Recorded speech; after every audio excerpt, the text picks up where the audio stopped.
Welcome to Aware.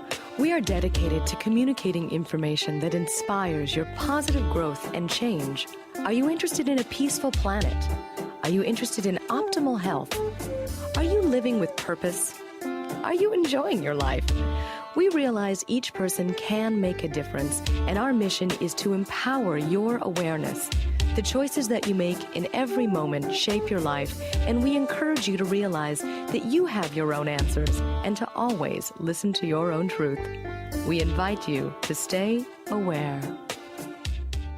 Hello, I am Lisa Garr, and welcome to the Aware Show Health and Mindset series, where I speak with experts about what life looks like in our new normal, how also to really embrace and adapt to change, even though it's happening every single day. How do we do that?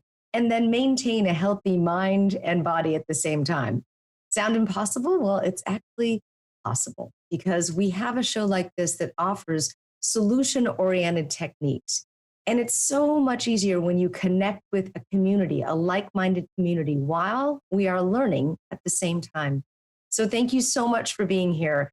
And let's just take this time to really put our thoughts and choose where we put our thoughts. Let's just carefully take this time to do that. So let me ask you a question. What does it really mean to transform? Can we take this experience that we're all sharing right now and turn it into a time of transformation that might happen whether we like it or not? And what's really coming up for you during that time of transformation? I know a lot is coming up for me. Old stories, old habits, but I'm also really looking for the opportunity to change those old stories and those old habits because I have the time really to be aware of them right now. And also, what if we really looked at this virus as maybe it's symbolic as an opportunistic time to come in on a weakness that we've all had as a humanity? Joining me to discuss this and so much more about transformation is Carolyn Myss, who is a 5-time New York Times bestselling author and an internationally renowned speaker in the field of human consciousness, spirituality, mysticism, energy medicine, and so much more. It's so great to see you, my friend. Thank you for joining me. Good to be with you as always, Lisa. Good to be with you. Yes. So I brought up a lot there, and I brought up the fact that I am going through deep transformation as well.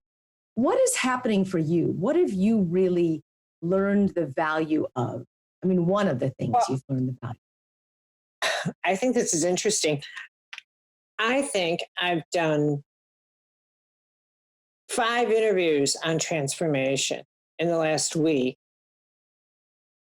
which is quite astonishing since prior to this time, I haven't done any.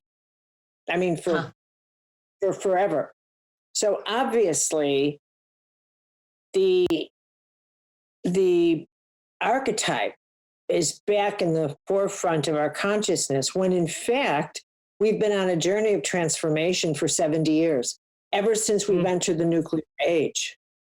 But you see, we've become completely unconscious of that we have been on this journey of transformation, but we've just gone underground with it. We've become oblivious to that. How could we be oblivious to that? This whole thing has been a journey of transformation. And what this pandemic has done, some force has stopped the planet. Now, you can credit that to the pandemic, but I don't. I think the universe always uses a physical vessel to get a holy message across and send us into a global retreat. Who knows? We could have well been on a path to our own destruction because we were so unconscious. We are not a conscious species. We spend how much of our creative energy figuring out ways to destroy each other. And we were headed in climate change, and the air was filthy, and the water's filthy, and we think of ourselves as conscious, and we have to put our water in bottles because we think it's going to make us healthier while destroying the ocean with our plastic bottles. So no, we were not on a conscious path. No, we are not conscious. No. So what do we have to transform? How about everything? I mean, it's interesting that we're seeking consciousness all the time, yet unconscious. What does that even mean? Where are you seeking it? We are the vessels that need transformation. We, our attitudes, our naivete, our arrogance, our idea that we have to seek it. You don't have to look any further than the mirror. Ask your friends, what do I need to transform about myself? Start with your attitude that you don't need to transform anything about yourself. Well, that's what I've been looking at a lot lately is the ignorance that I have had with my own transformation, the things that I let myself get away with, the conversations that I let slide, the lack of accountability that I've had in so many ways because I was moving so fast and chasing what? I don't know. Chasing what precisely? How about values? Transform values from what I want to what do I have to give? What do I have to give? Instead of wanting to be first, how about being second? Instead of hoarding, how about transform into a generous person? This is going to bring out how frightened everybody is. This is going to transform everything in you thought was so stable into everything in you that you recognize wasn't that conscious, wasn't that trusting. So you're going to discover exactly how little faith you really do have, how unspiritual you really are, or in fact, how aligned you are to the light. And you're going to have to figure out which side of this you're going to be on. So what do you mean by that? Which side of this? When I look at the society, I look at from a symbolic point of view, from a symbolic, as well as from an energetic, as well as from a conscious, just from everything. And I just get into the observational mode. We're coming from, you never look at what's just happening today. You have to look any more than if you came to me and you said, I'm not feeling well. I can't just look at what's wrong with you. I have to get your whole history. I have to get the whole of you to figure out what's going on in this moment. And in that same vein, I look at the whole of this, what's led to this moment that we're experiencing. It just didn't come out of a tree. Pandemics just don't happen. They're a cosmic phenomena. This is a phenomenon. And so they might find this incredible super bat or these 5G, I don't even know what a 5G tower is or whatever they come up with, all these people, their crazy conspiracies and all this. But whatever physical thing they find is there's also the energetic co-creative psychic component that comes out of the collective that made us ripe for this experience, just like there does in the individual. And something within us, and within us has been brewing tension and a psychic field full of lies and deception and stress. Whether it was in our country alone, we've been living in a collective full of lies and the energy of the Civil War, the Democrat over the Republican, the North against the South, the this against the that, the keep children in cages, do the whatever. It has been horrendous. And if I took that kind of stress and just chopped it down to bite size and put it in your immune system, you would implode.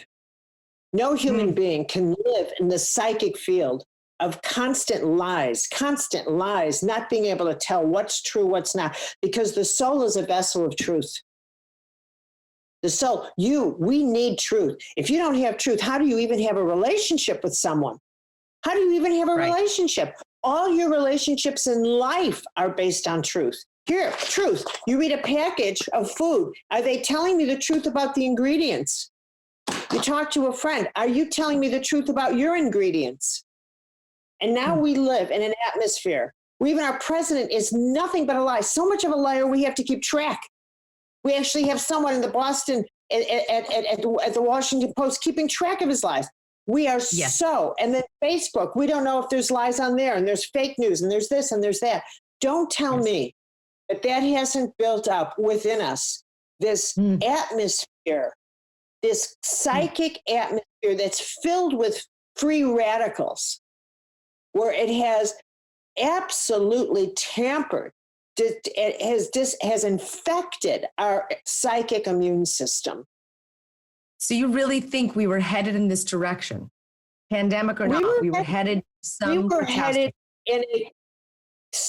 we were creating some kind of catastrophe, and we knew it because we were increasing our collective illnesses. More and more people were absolutely suffering in ways we had not suffered before. Collective depressions, anxieties, suicides in soldiers, suicides in teenagers, epidemics of suicides. What kind of society has an epidemic of suicides?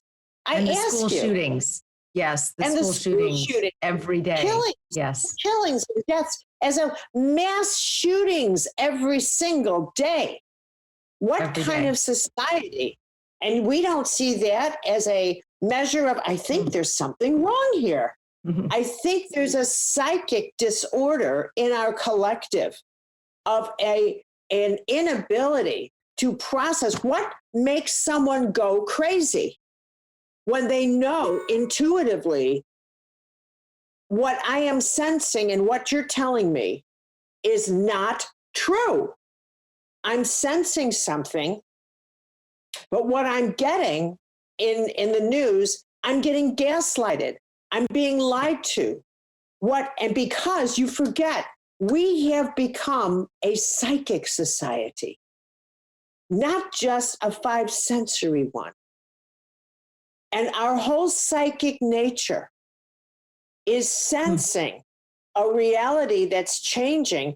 And our psychic nature is a very inner directed nature that's saying, we have to become, what is the whole dictate of our health? Become whole, become whole, become whole, become whole. And it does not go along with the constant fracturing of divisiveness. Divisiveness that is crashing in at the tribal level. No, this one, that one, divide, lie. It is, and it is a crushing thing to have tribal messages tell you to hate your fellow countrymen, to betray your fellow countrymen. What kind of government tells people to mistrust their fellow citizens?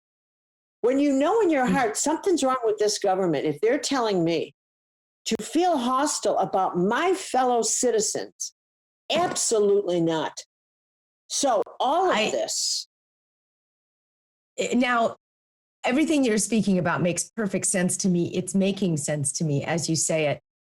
And I'm reflecting back to who was I being during the time where I would get hit with the lies or the 5G and I would report on it and report about the fact that it's a problem and how do we fix it and how do we fix the oceans? And it would be problem, and not enough directed solutions. There were solutions, but nothing was being done about them. The 5G was rolling forward. It still is. I felt helpless. And I think I'm going into that victim archetype there of feeling helpless and not being able to make an impact on it. Little impacts, but not big enough to do what this global shutdown has done for our environment, which has given it a pause. Really has. Well, feeling helpless is the Buddhist definition of hell. When you feel as if, when you make the decision that little old you is just a helpless little old you. And yet, at the same time, you've accepted in some part of you the truth that you co-create reality. So you can't have both simultaneously in you. You absolutely cannot. You cannot have a theology, a cosmic theology, that has the truth that I am a participant in the creation of this reality, but oh dear, what can I do? Okay, now there's a problem here, Lisa. You don't get to do that. Wow. This is what I'm saying, you choose sides now. Either you live by your cosmic theology, you either live by that cosmic theology now, or you toss in the towel and you play helpless and you go under your bed. Put your big girl spiritual pants on now. And you decide, I do co-create my reality, which means every thought I have is a power arrow. And I better shoot it smart and shoot it wisely. Which means every thought. What? I've seen you have this level of passion in these daily videos that you're doing. This is you doing something about it. You're speaking such strong truth. And I'm so actually grateful for the opportunity. You're not traveling around the world right now. You're accessible to all of us to speak freely on these videos every day. And I've been watching, and I'm really grateful for a teacher such as you to bring this level of harsh reality and truth to us in this medium right now. It is really needed. It's really needed. And I've really loved it. Well, and I think for that. Well, it's okay to finally say, look, this is the moment. You've been in training. We've been in training all our lives. And if you're alive now, you're supposed to be here. And you're not supposed to be under your bed. And you're not supposed to look defeated. If you're here, you are here to make a difference and be part of this transformation. And let me tell you something. This idea that the other side wants to go back to the way it was. What was so good about the way it was? We were too greedy. We were narcissists. We were all in it for ourselves. Oh, no. We are not going back there. That was a society that thought it was okay to put children in cages, that the enemy's coming in over the border, and at the same time thinking, you know what, I think holism's a great idea. Do you understand that we are headed toward, and that making nuclear weapons was fine, and that we were living in this alternative state, that we could put all of our creative income into creating weapons of mass destruction while being so naive as to think we were conscious enough not to use them. This pandemic is doing us a favor. We need to wake up and to realize that maybe it's course correcting us so that while thousands may die, and that is true, we could have been on a path to lose multi-millions, including the planet. It's a blessing and a curse in terms of, yes, we've lost people and it is very devastating. But at the same time, Carolyn, what would it look like? What do you think it would look like post-pandemic? These rights aren't going to get corrected just because of a pandemic. Do you think so? No. Look, human beings are unreliable creatures. And remember, every new generation has to learn what the next generation just learned, but probably in their late 60s and 70s. Human beings need good examples, and they have to raise their kids with their wisdom. So unless they stop with the stupidity of saying you're so special and you don't have to do anything to become a good human being, they've got to stop with that propaganda.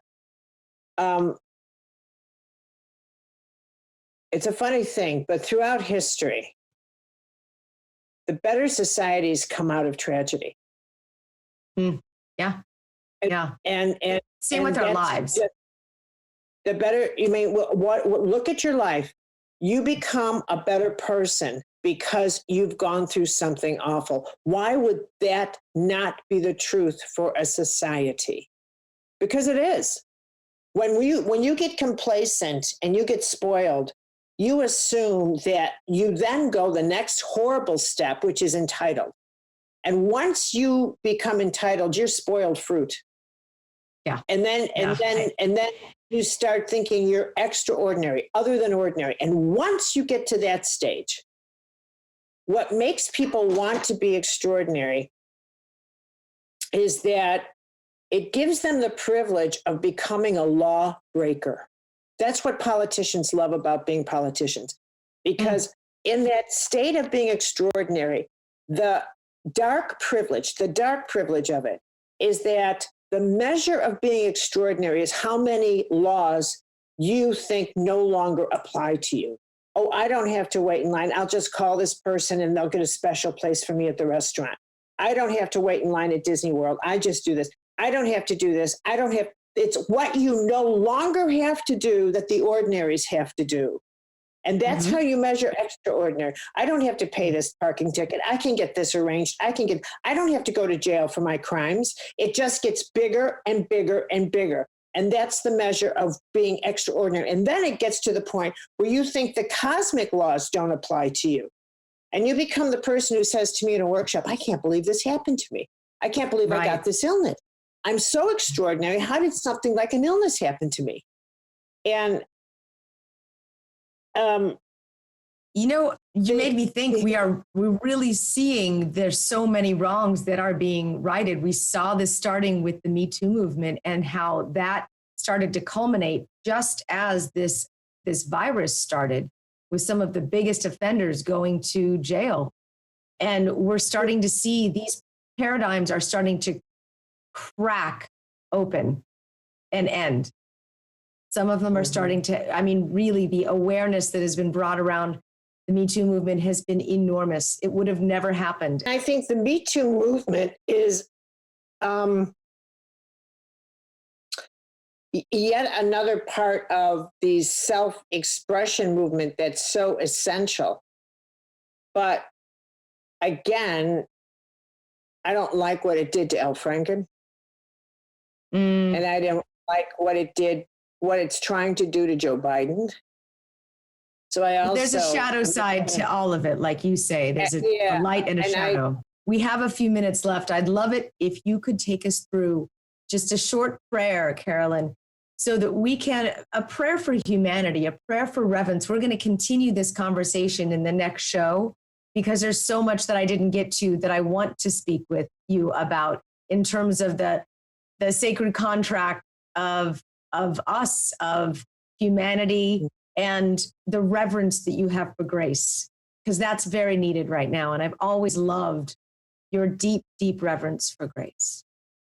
I think that a great deal, I think the whole thing, actually, this entire transformation is at the core about our relationship to God and our relationship to our soul and an awakening. And I don't care what language you want to put that in. I'm not politically correct. You've known me long enough to know that. And I, as I say to people now, their lack of faith no longer determines how openly I speak about my depth of faith, And Yes, though though it's taken me decades to speak about my spiritual life, as in some regards, because it's so private, but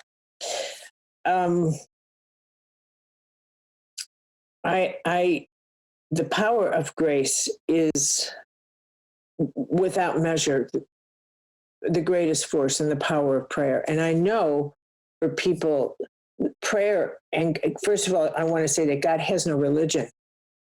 We have religion, but the universe doesn't. It has no religion at all. And it's also the end of the Abrahamic religions, Lisa. The end of the half God, half man religions, the end of the Messianic, the end of the half God, half man Jesus myth, the end of the holy prophet, that there is this holy man figure that defines how the Western world accesses the divine. I deeply believe that where we're going is, and we won't live to see it, but we are at the beginning of it, is the beginning of an understanding of the divine as law, as a biospiritual ecology, an ecological cosmic system where everything is law. Our body is law, our system, the law, the universe is a mathematical legal system. And choice and consequence is law. Creation is law. Co-creation is law. But what makes this universe intimate is prayer. So it's an impersonal, but very intimate universe. And from that point of view, all life breathes together, and we are living in the breath of God. This is all the divine. And every breath we take is an act of creation. Every breath we take, we are constantly co-creating together. And the great transformation ultimately is when a person gets that truth, that we are all breathing together, and that energy is a stage of the ego. Energy is what you talk about when you can't yet live at the altitude, that it's not energy, it's grace. That in fact, when you get to the level and you recognize it's grace, you then have to live within the high truth that all life is sacred. All life and every person. And you don't get to decide because you like this person or you don't like that person that it's sacred. All life is sacred. And I think what I need to do is based on that, we're going to go to the next part here and do the prayer in the next show, because I want to end on that piece right now. What you just said requires so much depth of thought. I just want to pause and take a moment to think about what you just said about the ultimate equalizing laws of this balanced universe. And let's just ponder on that. And we're going to come back with Carolyn Mace next time and continue this conversation about deep, deep reverence, the God of our heart. And we're going to set a prayer and an intention for our humanity. I am Lisa Garr, and thank you. Yes? Yes? Just say, God, hover over me. Hover over me. That's it. We'll be back. I'm Lisa Garr. You're listening to The Aware Show. Thank you so much.